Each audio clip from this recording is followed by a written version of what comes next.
All right, welcome back to the show, everybody, and welcome to the end of the month, which means this is month 2, or the second round of whatever you want to say, of open court reactions, NBA open court. Got a playlist here from, actually, I thought it was the official. Okay, most of these are going to be from the official open court channel, except for a couple of these, I guess, that were missing. So this one's from a channel called Kenny Tang, and this is what we got, man. But I'm just glad that these are documented in general. So this is going to be the second episode of NBA Open Court, and this one is titled My Generation Season. So anyways, you guys, I'm going to link the original video down below in the description for you. And you also see a list of channel members. This is going to be a long one, 47 minutes to be exact. So grab a snack, grab something to drink, all that good stuff. And let's get right into it, okay? Like the vid if you could. Hit that hype button if you could. All that stuff helps. And without further ado, let's ride. Broncos County, let's ride. And a steal. Miller retreats to the three-point line. By the way, the Giants getting Russ sucks. Sucks so bad. Sucks so bad to be a Giants fan. Big time plays here by Steve Smith. And welcome to Open Court. We call it My Generation on NBA TV. I'm Ernie Johnson. If you've seen the show, then you know 360p. This crew. 4-time NBA champion Shaquille O'Neal being forced to wear the tie in his first year with Turner Sports. Hall of Famer and Dream Teamer Charles Barkley is here. One of the all-time great clutch shooters in NBA history. Yes, sir. Reggie Miller. The 5-time All-Star and former Rookie of the Year, Chris Webber. 14 years, he's been an All-Star, he's been an NBA champion, he is Steve Smith. Olympian 5-time too, right? NBA champion with the Bulls and the Spurs, Steve Kerr. And 2-time NBA champion, the one and only Kenny the Jet Smith. In this segment, we have some tough decisions to make. Is it going to be Michael? Is it going to be Larry? Is it going to be Magic? Bird, little fake down the lane. Oh, Larry Bird! Magic Johnson. The 80s and 90s. Good Jordan times. trying to shake off Starks. Oh, what a move by Jordan! Bird with the steal behind the back to Nate Archibald. Back to Bird. The no-look pass by Magic Johnson. Oh, yeah. I love that play so much. Magic watching Marr dribble behind the back. Oh, what a play! Slam dunk! This just a Michael. Larry Bird scored 60 points. Look at the Boston players mob him. Jordan. Oh, a spectacular move by Michael Jordan. And so you're starting out your team right now, and you have one of those 3 that you can pick. Oh, you're going to play Who is this it gonna game. be? Oh, you go to me first. I say I would go to Charles first, but he'd say Allen Iverson as fantasy draft show. But where would you go? You'd have to go with Michael. By the way, a couple of you guys have asked, and I have tried to react to that draft show, and it got blocked. It got globally blocked. But where would you go? You'd have to go with Michael. One, because he's gonna have people want to watch him as well. To me, that's why it's a hard choice, because Michael was a player that everyone wanted to watch, even players. And I think, but Magic and Bird may be the guys that people want to play with more than maybe Michael. So you're not saying nothing. Next. No, I said Michael, though. I'll take Michael. Because individually, he's the best individual basketball player from top to bottom. Well, defensively, it's not even close between those 3, right? He's by far the best defender. Without question. The interesting thing to me about the argument is that it took Michael a while to learn how to really be part of a championship team. He scored right away, but Larry and Magic were ready to win right away. I think guys played better around those 2 early on, whereas it took Michael a little time. How do you make this decision? Do you look at rings now that everything is said and done in their careers? Do you look at rings? Do you look at just the magnetism and the guy who they got it? They understood what this game was about. By the way, can we just take a moment and appreciate a time where the GOAT debate was this open. Like, you know, we know how this is going to end up, but like there were names like Larry Bird, Magic Johnson, like there were other names in this. It wasn't just like Lebowko versus Jordan. Like everybody else has been kicked out of this conversation nowadays, and it kind of sucks. The effort level, et cetera. What's the determining factor when you say this is the guy? See? For me, it's the fact of what you guys just brought up. Who wants to play with other people on the team? And when I think of Magic Johnson, if I'm starting my team with the point guard that sat in the captain's chair and played center in every position in the game in the championship, there's no way I'm going against Magic. I have help defenders that can probably help. You know, you look at all these guys are great, but you look at the first few years of all these guys, they all had great Hall of Famers, and maybe Mike didn't have that in the beginning. But to me, the one thing is Magic, being the leader that he is. One thing that is, maybe it is up for question, but Magic to me in the history of the game is one of the best leaders from what you've seen in his getting people energized, getting the crowd energized, the style of play. You ever notice when they scored how fast Magic Johnson got the ball up to half court? You know, those are showtime things, but you're setting up the play with 20 seconds on the clock. And just him getting everybody involved, knowing what buttons to push. And I don't know if anybody had his intangibles. Chuck. To me, it's Michael. For two reasons. Number one, he won more championships, so I give him that. But look at who they played with. Bird played with the greatest front line ever. Two other Hall of Famers. Played with Dennis Johnson, another Hall of Famer. Magic played with Kareem, James Ward, the two other Hall of Famers. Byron Scott was terrific. Scott. You know, Michael had Scott at the first time. They still won 3. Next time, you know, they had another Hall of Famer in Dennis Rodman. But when he had one Hall of Famer, he won 3. And then when he got Dennis Rodman, they won another 3. And I think people forget, he retired at his prime the first time. They probably would have won 2 more championships. And this guy was flat out scary. I don't even think it's close to saying who was the greatest basketball player ever. But I think, to me, he's like the hockey of Wayne Gretzky of hockey. Yeah. Like, his numbers are so much better than those other guys. Those other guys are great, don't get me wrong. But Michael, it just was an honor and pleasure to play against him. How about Larry Bird in this equation, though? And tell me, when you watched Larry's game, Smitty, what it was that jumped out at you that has him held in such high regard throughout the NBA. Well, okay, and to bring it back real quick, the origin of what Ernie's asking isn't who's the greatest player of all time, because I got lost in this too for a second. He's asking if you're starting a team right now, who's your first pick? Like, who's your guy? Who do you want to build around? And it's fair that, you know, Larry Bird and Magic Johnson both belong in this conversation. Absolutely. These are 3 of the greatest leaders of all time, and they all led a little bit differently. Gurney, like we all know, it's a tough decision with those 3. Unbelievable players. But just to talk about Larry, for me to see the guy who can shoot the basketball, but then also be able to change his game up, but to do whatever he had to do to win. You know, kind of like Magic, kind of like Michael. But, you know, I was impressed for a guy with his athletic ability, which was not a lot, to be able to rebound the basketball, to really take the fundamentals of the game and take it to another level. I mean, everything fundamentally, if you watch Larry Bird, he did at a top level. I mean, but if I had to pick, because I started my team always with the center and a point guard. So taking nothing away from Michael. We all know he's the greatest player, but if I'm gonna start my guy with a team with a point guard or a center, I have to go with Magic Johnson, because now I can plug any 2, 3, 4, 5 with a Magic Johnson, and we'll have a chance to win. You know, Reggie, I think, getting back to Michael for a second, and I didn't know this until research told me, in your rookie year, you started 1 game, and it was against Chicago. You had 13 in the game. Michael had 38. Good defense. But when you're on the floor with him. You guys, did you know that? Reggie Miller's first season, he only started 1 game?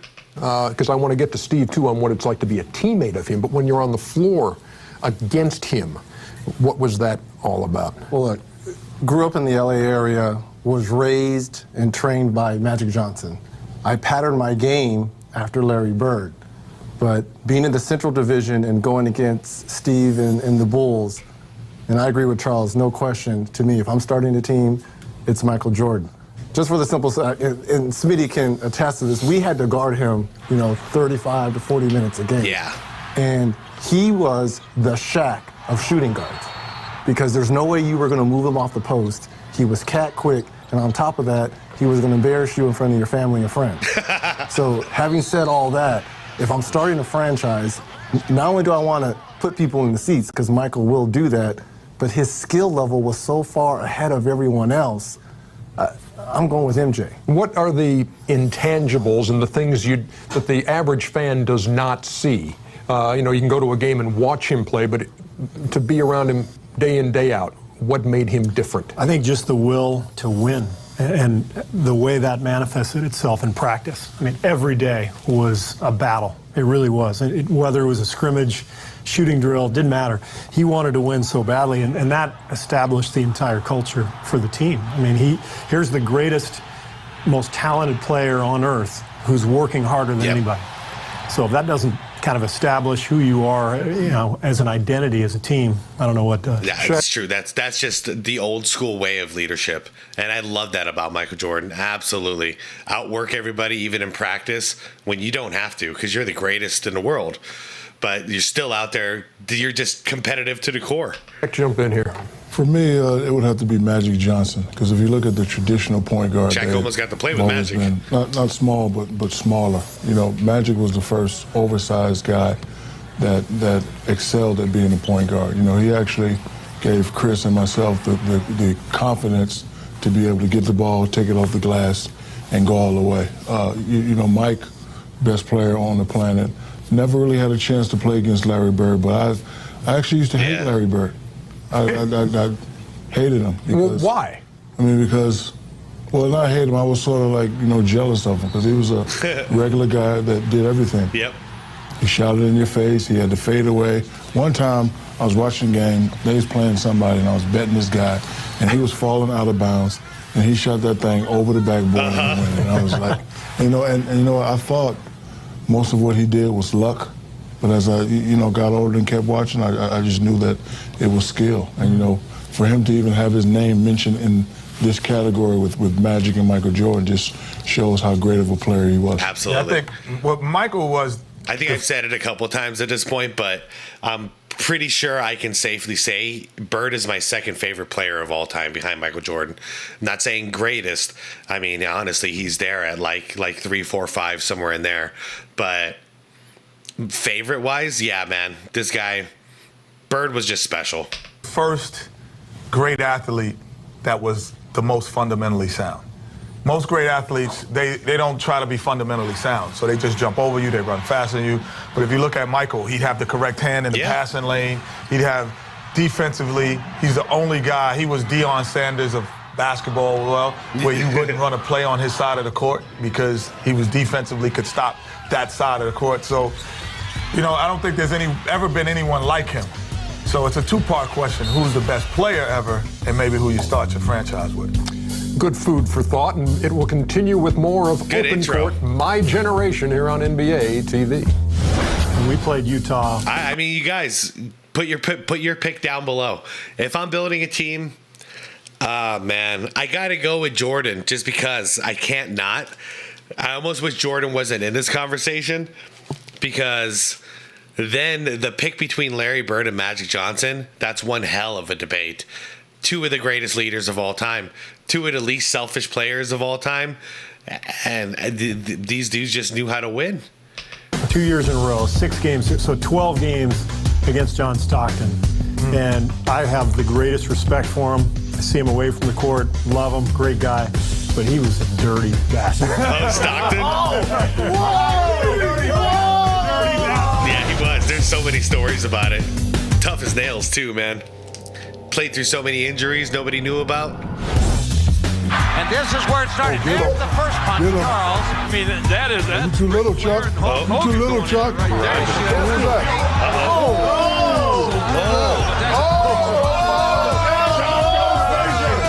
Down goes Frazier. Offensive foul.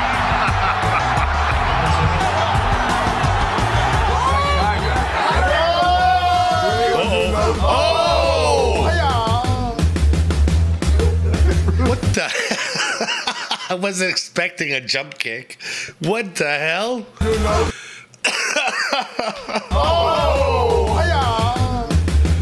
Yeah, I'm just just as confused. Talking about How did that happen? talking about personal nemesis you may have had in the NBA, Kenny.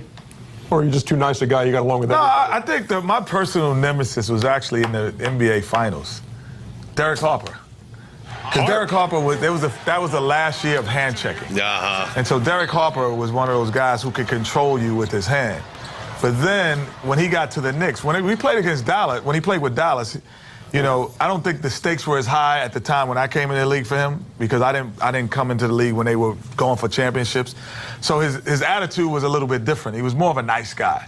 But the Knicks had the reputation of being this mean team, and Patrick Ewing and Okelly and physical. So he changed his whole persona.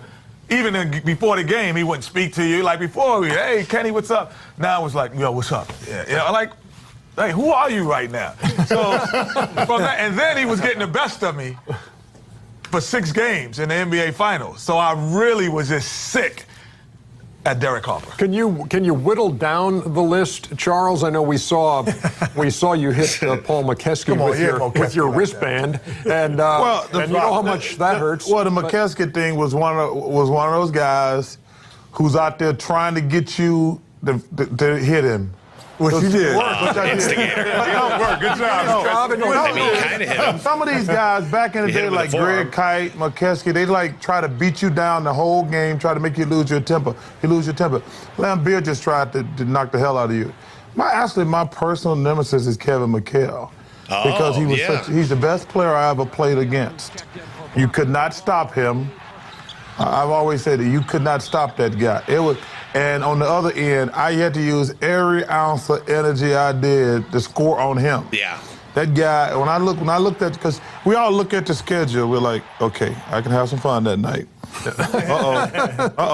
Better get a good night's sleep that night. I mean, we all say the same thing about different guys, but Kevin McHale is the best player I played against, because he was unstoppable offensively, and he gave me nightmares on defense. I think we can probably... I think that's a cool one, too.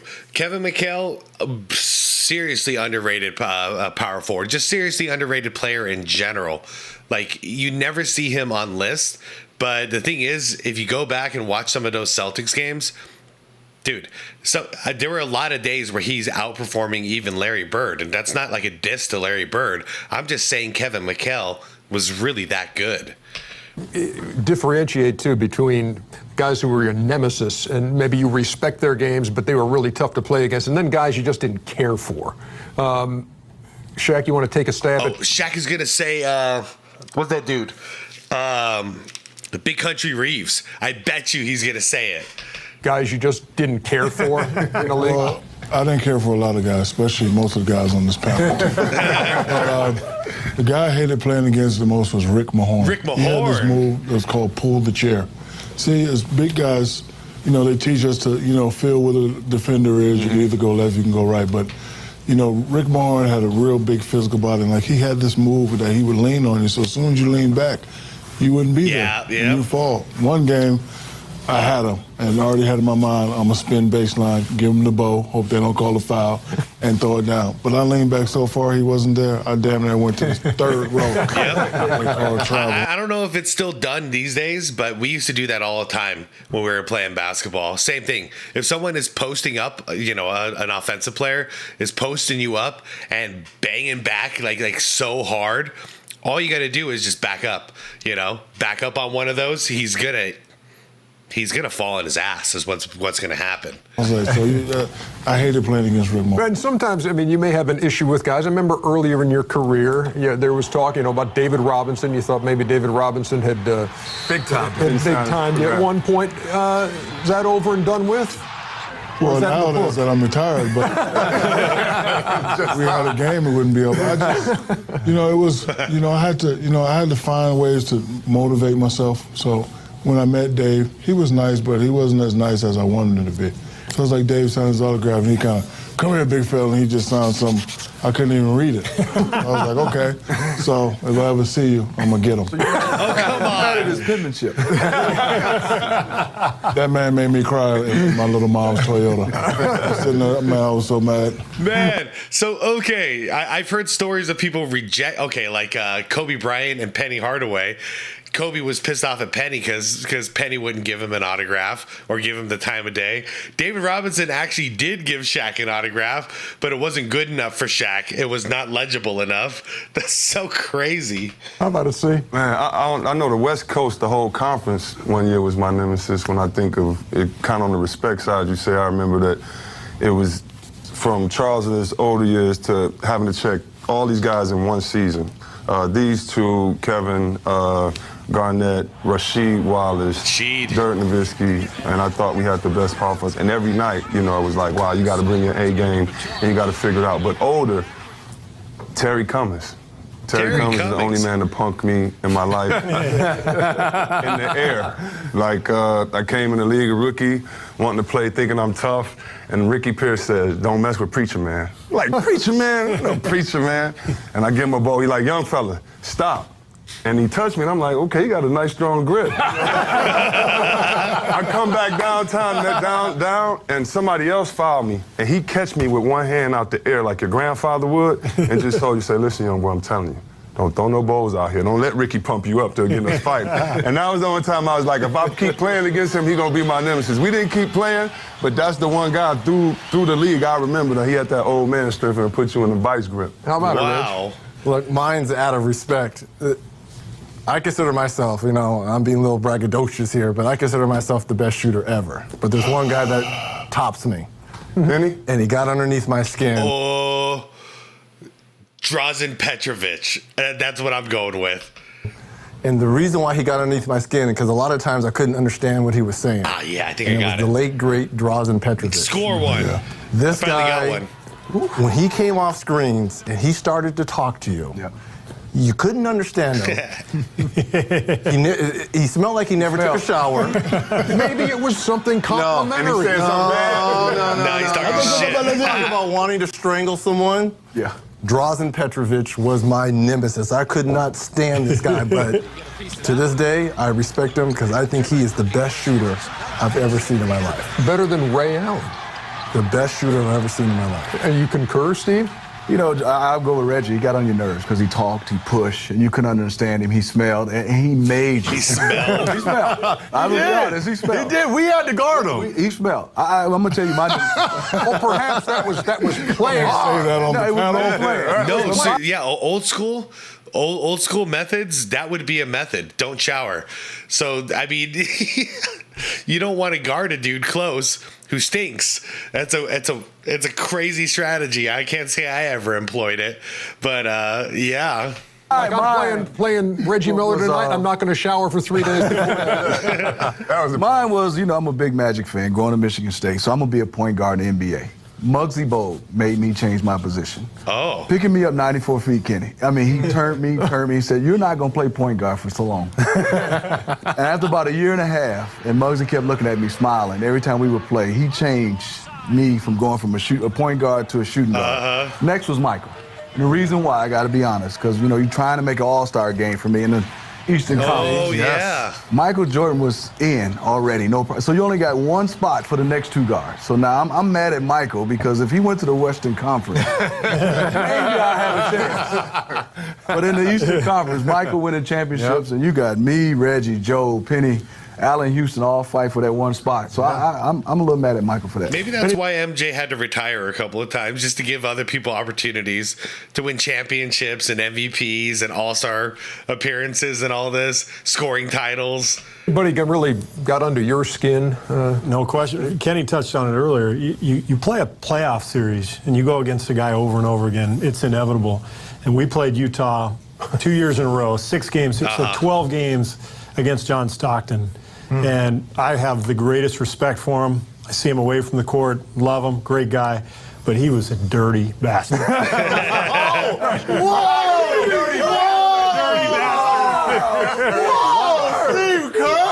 threw in the bastard. I'm letting it out. I've never seen a therapist about this. This is my time to let it out. There you go. I can tell you feel better. Take the couch. Oh my God. John was a person that Would Look at that. The PG version of what Yeah, I a said. person Am I allowed to say that word on TV? You got it. To NBA TV, you are. I'll say a lot worse than Come that. on. No, on NBA TV, I don't. You can say you can say dirty as It's much like as you want. HBO. TV's like HBO. I think that John understood there's a personal space law, and he understood how to invade that. And as a guard, you know, when I'm talking to you, Ernie, I'm going to talk to you here. But John, exactly. This is uncomfortable even as we playing say. kind of European way, a little bit closer than you said. You're shooting a jump shot. It's respect that a guy's shooting a jump shot that you can't block it, so you kind of just contest. John made like he could block it, and he'd get under your feet, when you're running out, the ball is out of bounds. He's running out. He like this trip that he would do. And all of a sudden, the guy would trip and they throw the ball in at the same time, and he'd go down and lay it in. So he had a lot of those type of bastardly moves. This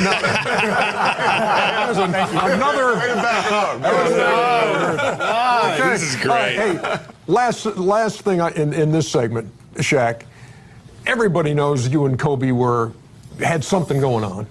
Is it over and done with? Is everything cool? Is there any? Hold up. I don't think I get. No, I don't know. I forget what year open court was. Okay.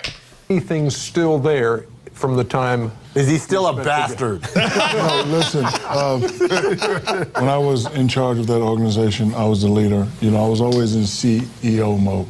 So, you know, I wasn't really worried about the relationship. I was worried about the task. And Hersey and Blanchard states that you must worry about the task and not really worried about the relationship. So, you know, the task at hand was to win championships, and that's what we did. Now, if I see him now off the court with his lovely wife, his lovely kids, hi kids, I'm Uncle Shaq, hello, Miss Vanessa. I mean, so, you know, for me, it's nothing there. Every now and then. Everything's cool till the book comes out. That's right. One of the great quotes of all time. Everything's cool till the book comes out. You're watching Open Court on NBA TV. Kenny, I have to establish the post against him because this guy is so physical. So I have to establish that I'm here in the game. If we run those plays, I don't touch the ball. This is gonna be cool. And also, Kenny, give me some water. I hope you guys are having fun.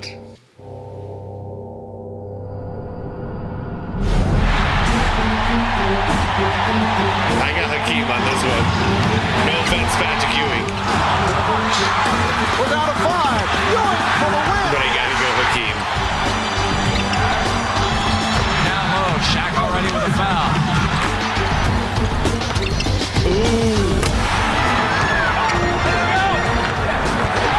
That Patrick Ewing jump shot is not to be underappreciated, though. He had some range. For Ewing. Ewing with the spin. Ewing, yes. Good God. Those moves are just crazy, though. Thank you. I love you, man. I love you, man. I love you. Thank you.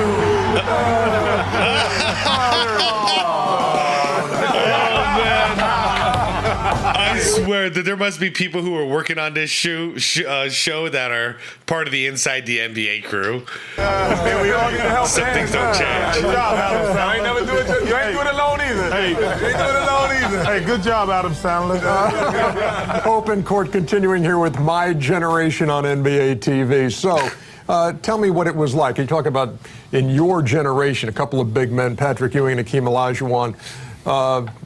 The hand-to-hand combat that goes in there in your first hand there. What's it like, Shaq? Hakeem Olajuwon had everything. You know, most all the other centers, at best, they got 2 or 3 moves. But Hakeem, he was very unpredictable on the block. You know, you thought he was going right, he would go left. You thought he'd shoot a jumper, he'd come with the up and under. And mentally, he was a guy you couldn't break.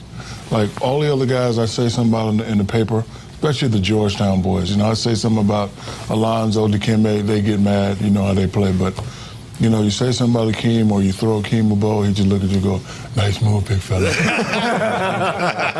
And, you know, I met with him in the finals, 94, Sorry for the 95? cuffs. And he just, he was the first guy to actually embarrass me because I really didn't know what he was going to do. You watch his tape and, he faces up, he shoots the jumper, but when you're there, if that double ain't coming, he will score. He's so fat. I mean, he's like the Michael Jordan of big men when it comes to his offensive moveset. And on the other side, how about Patrick? Patrick was mean. Patrick was mean, and all the Georgetown guys were mean. And coming up, I tried to pattern my game after Patrick, and Patrick was a great player. But if you ask me, the better of the two, I'm gonna have to go with Akeem Olajuwon. Kenny, I would think that there's no question. Patrick Ewing. As we've seen from the photos already, that Akeem would be your pick. I never played against, never played with anyone that was that unique, because you defensively, forget the dream shape, but defensively, if there was a pick and roll and you switched, he can guard a guard. He was able to move his feet and be able to be in position and guard a guard. Then, because his rule was, he said, Kenny, I'll play your man for 5 seconds. Just hold up the big guy, and then when he starts to shoot, I'll contest it and get back to mine. I'm like, you're gonna do all of that? I appreciate it. Like, how can you do all that? He really thought he could do it, and he actually did. So, to me, not even close in terms of what he brought to the table, just totally. Patrick is a great warrior, great competitor, and he probably played with the least amount of talent that any great Hall of Famer probably that you can mention in terms of, I don't think he ever played with another Hall of Famer. So he's the guy that maybe didn't have that talent around him, but he's not Akeem. It's true. What was Akeem like off the floor? In fact, Pat Riley has said recently that was his greatest regret, is not putting enough talent around Patrick Ewing, because Patrick had what it took to lead, and obviously he got really close, but he needed more help. And not like the LeBron needs more help thing. Like, he needed one real true co-star that wasn't just John Starks. And no disrespect to Starks, but yeah, they needed more than that to beat these teams like the Bulls or the Houston Rockets that we're talking about. The most honorable guy I ever met. Like, that's a hard, most people, he's a nice guy, but honorable. Like, he just said what he was gonna do, and he did it. And he didn't, I'm gonna be there at 3, I'm gonna pick you up. Like, if I'm on the highway, hey, I need a ride, I'll be there in 15 minutes. 15 minutes, he's gonna be there. Like, he was that type of person. Akeem Olajuwon or Patrick Ewing? Well, first of all, I think Patrick Ewing is probably the most underrated of all the great centers because he didn't win the championship. But I will say this about him. That guy, he's a man. Yeah, he's a teddy bear. But I'm going to go with Olajuwon because I'm going to pick it back on something Kenny said. I've said sports is a unique group of people. It's a lot of good stuff and bad stuff that goes on in sports. Akeem Olajuwon is an honorable person. And I've only said that about a couple guys in my whole NBA venture. Any of us here? No, not quite. Y'all are all good guys, but Kenny started now. Kenny is honorable. Thank you. I mean, Kenny said Akeem is honorable. Yeah, Kenny said Akeem is honorable, not that you're honorable. But the thing that amazed me about Akeem Olajuwon is, first of all, he's so good Kenny. He changed his name. He used to be Akeem. He was so good he changed it to Akeem. Or something in that neighborhood. Hakeem, yeah. What? No, he was Hakeem and he changed it to Hakeem. This is facts. But if you were to say, let's make him take that shot. The shots he take, like if you're a good defensive coach, you say, let's make him take that 360 fadeaway, half his head behind the backboard. Like, that's the shots he shoots. Yeah. Like, we played them in 2 memorable 7-game series, and I'm sitting there looking at tape, and I'm like, homeboy just did a 360. Half his head is behind the backboard. The only thing on the outside of the backboard on the court is the ball. The rest of him, I don't even know if he can see the rim. But it's the most amazing thing, the shots he takes. Yeah. And it's much like Jordan. You think like, okay, push the guy baseline, they'll have no room to operate. Within a split second, they're on the other side of the basket throwing it down. Like, there's no weakness in their offensive games. When we were watching that video coming into the segment, when they show that dream shake against David Robinson, which is the one that, I mean, you guys, everybody's shaking their head and everybody goes, woo! I mean, what do you, when you see a big man with those kind of moves and that fluid, what did you think? I think about two things. I think one, the fact that he made that move because you thought he was going to do the jump hook. Because he can hit you with a basic move. He has basic moves. So you have to be really good basically first to add everything else. And then when he hits you with the left shoulder or right turn, you know, the playoffs, fresh rookie year, you know, you get a book of what type of moves every guy like. He go 40% over shoulder. Hakeem, it was nothing but on this side, he may go left, he may go right. And he was the only guy ever in the NBA that was my height and a center that you had to move your feet when he's in front of you. Hakeem just didn't have the shake on the baseline. He would get you at the free throw line, give you a little stutter-step dribble, and you wouldn't know what to do as a big guy. You look in the guards, you know, for help. And Hakeem wasn't that big. That's all. When I saw him, I was like, okay, he's not that big. And to be, every time he's blocking shots, elbow over the rim or the jump shots, his game to me was just, it was just so versatile. It's funny, you talk about elbows to the rim and that big. He's got a point, though, too. I never really think about it that way, but how many centers that were great, I mean, or just in general, back then, went ISO, face up ISO, not back to the basket, face up ISO, and it would pull those amazing moves like that. Hakeem was special. One time, he was like, Kenny, I'm really sorry. I'm like, why are you sorry? He said, because sometimes you set out practice and you say you have this thing called tendonitis. I'm like, yeah, you know.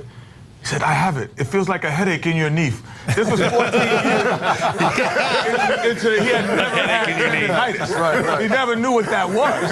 So I'm like, yeah, I said, Dream, my knee, I got migraines some days. You know, as a guard, that was the first big man that I started asking tape for, because I wanted to see his footwork. I mean, one thing, Kenny, I could say, watching him in the layup line, him handling the basketball, he has spin moves. So I'm thinking, you know, big guys, where does he get this from? But then also talking to Jim Boylan, who was the kind of assistant coach was doing video for y'all, I was always asking him, he said the biggest thing about Hakeem was his counters. You know, everything a defensive had was his counters. So for me, trying to post up, I'm trying to learn all the counters. Unbelievable, phenomenal to try to pattern your footwork as Hakeem. I couldn't do it because this is a guy. The footwork, it seemed like it was just fluid. It was something off of feel versus everybody trying to break it down. And to piggyback off of what Steve is saying here, not only is he right, but here we are in 2025. Well, let's go 2024 first. You got Giannis training to learn those post-move footwork that only Hakeem can teach. He taught Kobe, in fact, as well, back in the day. And just recently, this last offseason, he was training Wemby in those post moves, and we're seeing that pay off already. So, yeah, not only was he special at the time, there's still never been anybody like Hakeem. So people still, these young guys, still have to go to Hakeem to learn these moves and to learn that footwork. It's amazing. I agree with everyone here on the panel. I would go with Hakeem Olajuwon out of the two, but the guy that kept me up most nights because he was in our conference was Patrick Ewing. And not only because he was well coached under the Riley years, but you knew what you were getting defensively when the Knicks drafted Patrick. We knew he was going to protect the basket. But I think all of us would be a little bit shocked that he has over 25,000 points because he wasn't a scorer while he was at Georgetown. And the way he evolved offensively, yeah, he's not in the category of a Shaq or a Kareem Abdul-Jabbar or Hakeem Olajuwon. But you talk about one of the meanest guys to protect the paint. Patrick Ewing was that guy. And you had so many memorable nights against that team. You talked about being in the same conference, but the Pacers and the Knicks, and it was you, and it was Starks, and it was Spike, and it was Patrick Ewing. And I imagine those matchups even ratchet up that meanness and that intensity even more. But not only that, I don't think a lot of New Yorkers give Patrick Ewing the credit that he deserves. A lot of times he was the scapegoat, and it's unfair to him because this was one guy that brought 110% each and every night he took the floor. And yeah, he didn't win a championship, but it wasn't because of it was a lack of effort. And, you know, you hear New Yorkers talk about Patrick and sometimes the misfortune and not winning a championship, I scratch my head because there's a lot of us on this panel because of the great Michael Jordan didn't win a lot of championships. And he just falls into that category. And to be fair, Reggie is that guy as well. I mean, they had decent teams. They always had decent teams, but Reggie never really had that support either. Unfortunately, until like his swan song years. And then we had like the Malice in the Palace and that whole thing that ruined it. But he never really had that team of, like, by looking at the roster, these guys are going to be dangerous. You wouldn't think Mark Jackson, Reggie Miller, and like Rick Smits, oh man, those guys are, no way anyone's going to beat them. But they actually were good enough together that they were competing at a high level and almost getting to the finals, almost winning a championship. That's like overachieving in my mind. And Patrick Ewing dealt with the same stuff. He'd have some support, but not enough support. I'll give you especially the final... when trying to deal with a guy like Michael Jordan and the Bulls, like Reggie is saying. It's funny to hear this because I talk about this often now. All these dudes here, other than Shaq and these three over on the side here, all these other guys, they would have been multiple time champions probably if it wasn't for Michael Jordan. If Michael Jordan just didn't exist, these guys would have won so much more. Word, Steve Kerr, on this when you put these two guys together and what they both brought to the table? Well, as a guard, you have to learn defensively to help down and rotate. And I thought it was a lot easier to help down on Patrick. He was a little bit more mechanical offensively, so you could help and the team could kind of figure out the rotations. With Hakeem, it was impossible. I mean, as soon as you come down, he's spinning the other way. Now your rotations are a mess. Yeah. That guy was unguardable down the block. Two of the greats, Hakeem Olajuwon, Patrick Ewing. Good conversation. And we'll have more of Open Court, My Generation on NBA TV right after this. How did Doc help me? Doc took me shopping. He said, son, you're a grown-ass man. A grown man can't wear a warm-up suit through the airports all the time. This is going to be cool. Don't hear enough about Dr. J, man.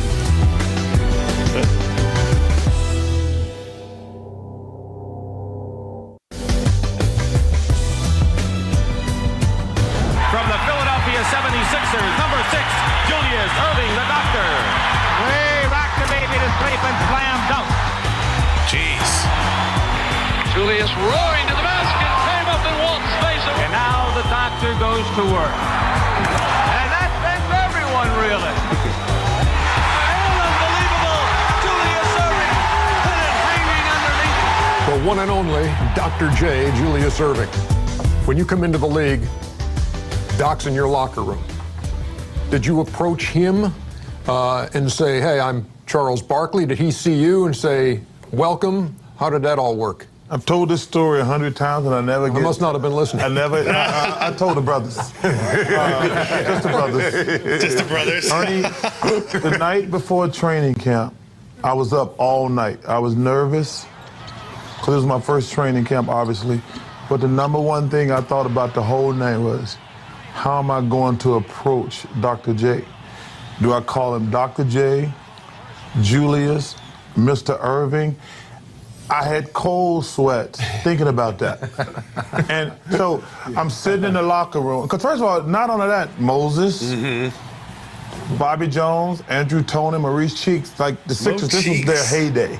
So I was up like, God, I'm up to see all these guys I've been watching on TV. I don't know what to do. And Doc was clearly at the forefront. And I'm sitting there, and finally I'm in the locker room, and I said, well, I don't know what to do. And Doc comes over and says, hey, young fella, I'm Doc. And I said, I'm Charles Barkley.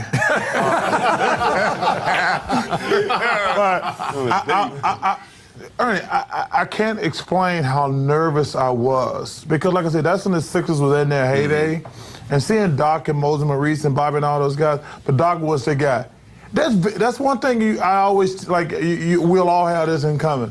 When we're growing up as little kids, there's very few players, the kids, say, I'm Dr. J, I'm John Havlicek, I'm Magic Johnson, I'm Larry Bird. We all got somebody, like, you know, who we are. And, man, Doc was the guy for most people, especially somewhere like me where we don't have NBA basketball in Alabama. But he made it so, that's the only thing I was nervous about. How did he help you as a rookie in the NBA? Well, you know, Ernie, one of the problems in the NBA today, I think I want to give, Moses is my mentor, Doc is my mentor, Maurice and Clement Johnson and all those guys. One of the big problems in the NBA today is I don't think they have enough older guys on these teams. Yeah. Listen, as great a player as Dwayne Wade is, LeBron James, they're like 27. Nobody knows a lot at 27. I think that's one thing that's really hurt the NBA. I think every NBA team should have an older guy. How did Doc help me? Doc took me shopping. He said, son, you're a grown-ass man.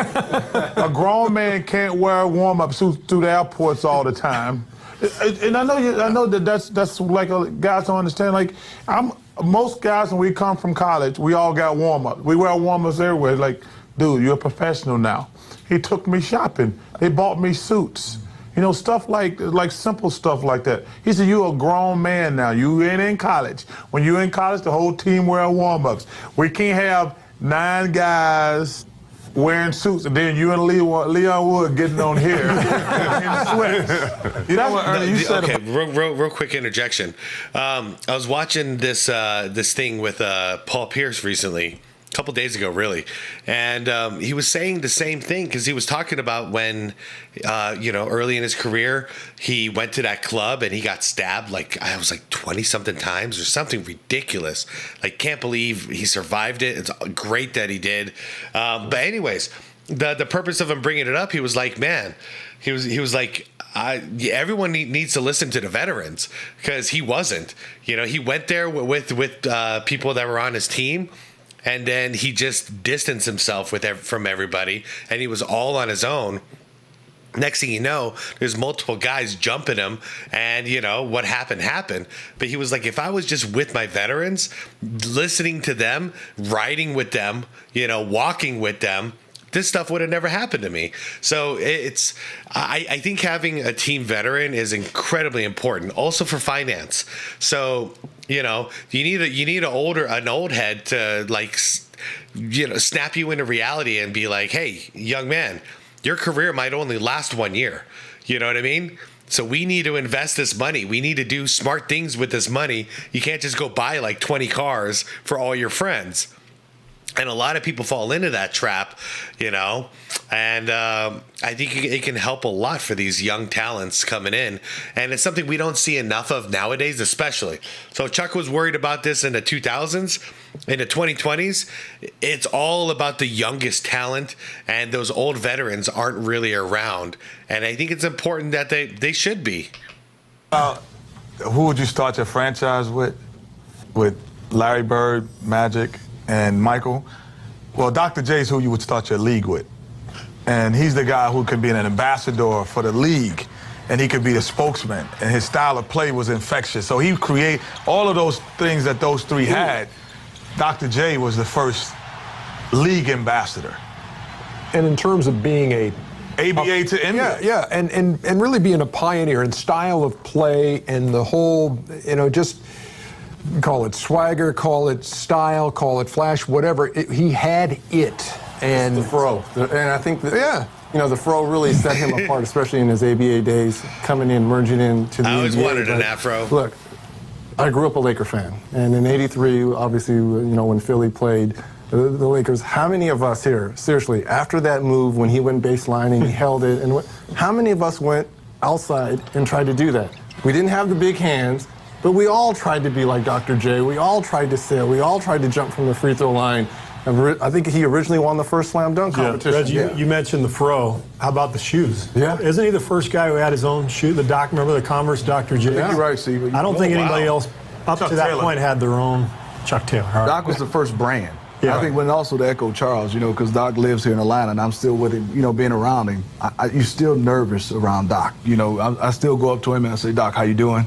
And he said, I'm fine, Steve. He still has that fatherly figure over you. And like you said, Kenny, he's an ambassador of the league. I mean, Dr. J is something my dad talks about, my granddad talks about, I still talk about. I mean, I think he'll go one player like Michael, and those players will go through generations after generations. How did he impact your development as a basketball player?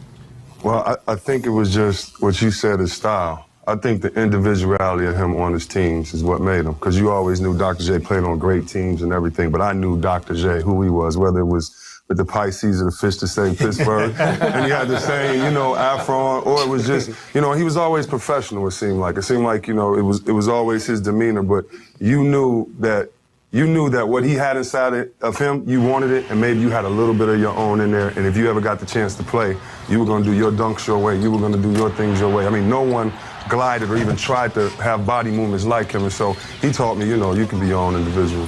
Doc was just so smooth. You know, he was smooth above the rim and below the rim. You know, he was just so cool doing it.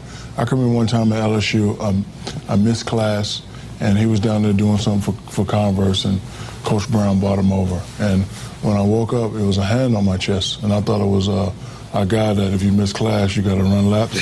So I'm thinking, oh man, I got to run these laps. And then when I looked up, it was Doc. He was like, how come you didn't go to class? Oh, wow. He was just so smooth. And, you know, we became friends, and when I decided to leave early, after calling my parents, Doc was one of the first people who I called. He was just so smooth. I didn't he was just know so that. nice, and he was very hospitable.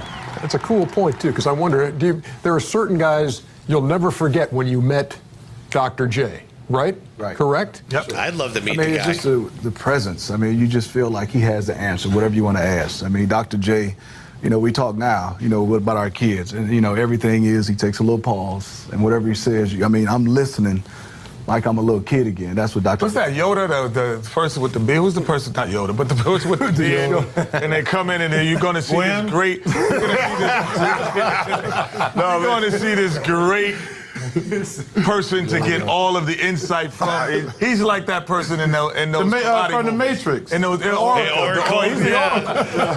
That works. He still is that guy. Like, even last year, we were doing the playoffs. And I remember you said this is the best part about our job. We had one of the best conversations before the game. We were talking about just who our favorite players were and all this. And Dr. J walked in. And I've always had the biggest hands I've known. I've never met anybody with hands bigger than mine.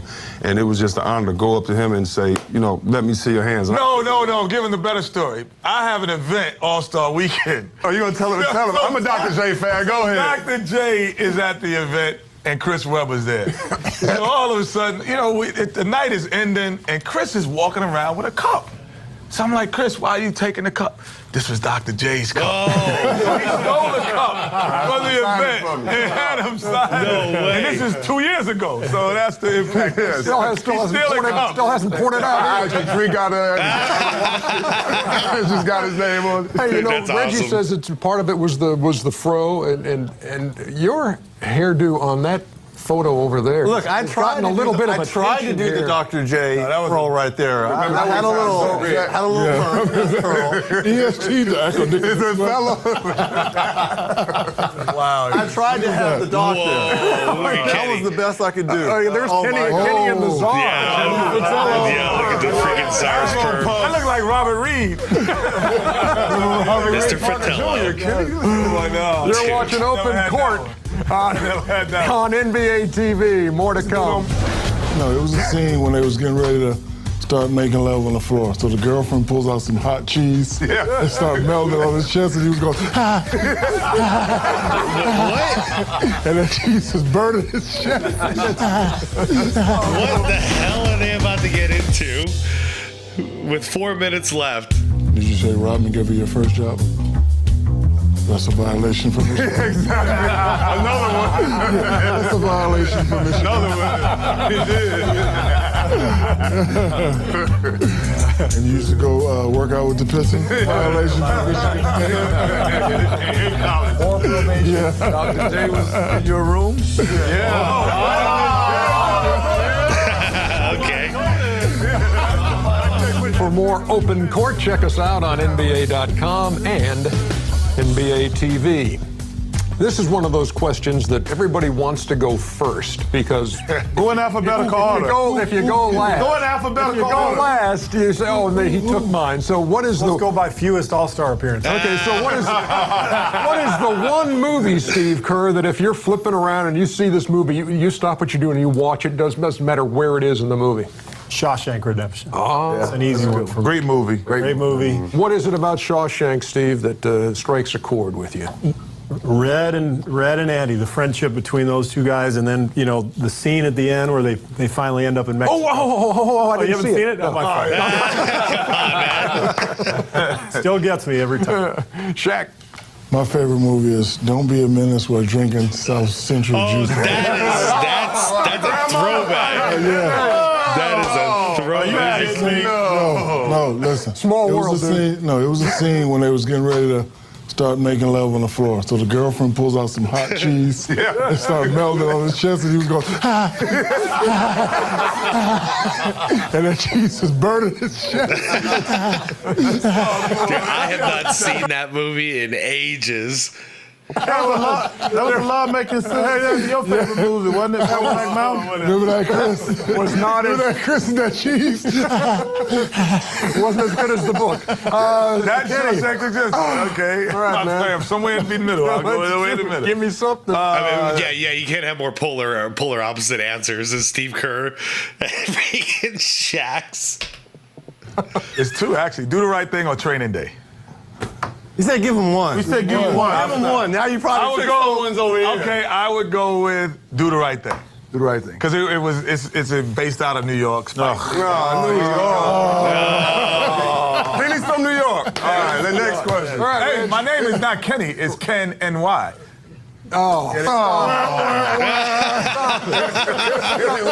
We have somebody here who's in the film business, so I greatly value the answer I'm getting here from Reggie Miller. Well, I'm sure this is going to be someone on my left side's movie, Remember the Titans. Oh, Denzel nice. Washington. I just think the Classic. social I'm concept. dodging bullets over here. Nobody's going to take Driving Miss Daisy, don't worry about it. Mine is Life with Eddie Murphy. I give another. Okay. The gun line, boss. Oh, yeah. But that's the gun line. You know that one. You better start talking, boy. You're going to make me follow them bottles, boy. You know what? And I can't be no more inventive. That's my favorite. That's Don't cross the gun line, boss. Cross the gun State line, of boss. Mississippi. Yeah, that's my favorite. That's my favorite. Like, You know that one, Chuck? You seen I that? do. Okay, Boss, Charles. I can't believe he don't like us. Boss, he want to get away from us. Charles, nobody has taken your. My movie's great. All y'all picked out great movies, but Braveheart. Oh, good Braveheart one. is my favorite movie. I watched it I watched it about 3 days ago. Anytime I'm going through all those channels, I see Braveheart. Now, this is pre-crazy Mel Gibson, I might add. Yeah, okay. not the Mel Gibson now, but that's my favorite movie of all time. What about yours? Real quick, with Braveheart. First time I ever watched this movie, I was on VHS. Me and a buddy of mine, we rented it. Neither of us have ever seen it. We made it halfway through the movie, and we didn't understand, like, there was an intermission, like, what was going on. So, like, halfway through it, we were, like, really confused, and we were, like, really also, like, super motivated, because this movie, like, pumps you up like no other. We had some mountains within, like, a quarter mile from where we lived, and we went up and we just freaking hiked up a mountain, hiked back down, and then we watched the second half of the movie. It was the weirdest thing ever, but I'll never forget it, because that movie, I must have watched Braveheart, maybe 30 or 40 times in my life, but ironically enough, I don't think I've seen it in like 10 years. I got to get back to it. I'm a big fan of No Country for Old Men. I like that. A big fan of The Untouchables. No, you only get one. You only get one. I know, but last time I checked, I'm looking at hearing 10-9-8-7-6. I'll just fill it up with as many movies as I can. What about Kazam? Kazam! I not say that. I should. You know they said Kazam was so bad they didn't even put that on DVD. I was trying to think of a movie that had a cheese scene. That was fun. Ratatouille. Ratatouille is a great movie too. I could honestly put that on the list for a movie that I refuse to not watch. Ratatouille is fantastic. If that's ever on, I'm watching that crap. Empire Strikes Back is there too.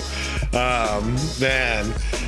Shoot, comedies, if Happy Gilmore's on, I'm watching that crap. You know, there's no way I'm turning that off. Oh, man. Anyways, you guys, this was a long one, but thanks for joining me. Glad you guys are here. I hope you guys enjoyed it. I definitely did. Not gonna even lie, like when I was starting this one up, I was like, yeah, let's do open court. It's like within 2 or 3 minutes of this, I'm like, oh man, I can't stop smiling again. It's one of those things, like you forget how a show like this makes you feel, and it just makes me feel happy. So anyways, you guys, thanks for being here. Thanks for watching with me. And not much else to say. I will see you all tomorrow. I'm taking the rest of the day off, and I'm going to go chill. So I will see you guys tomorrow morning for regular broadcast stuff. Same Batman time, same Batman channel, or same Bat time, same Bat channel. Damn, I'm getting old. All right, you guys. Peace out until tomorrow. See you in the comments. Oh. And be water, my friends.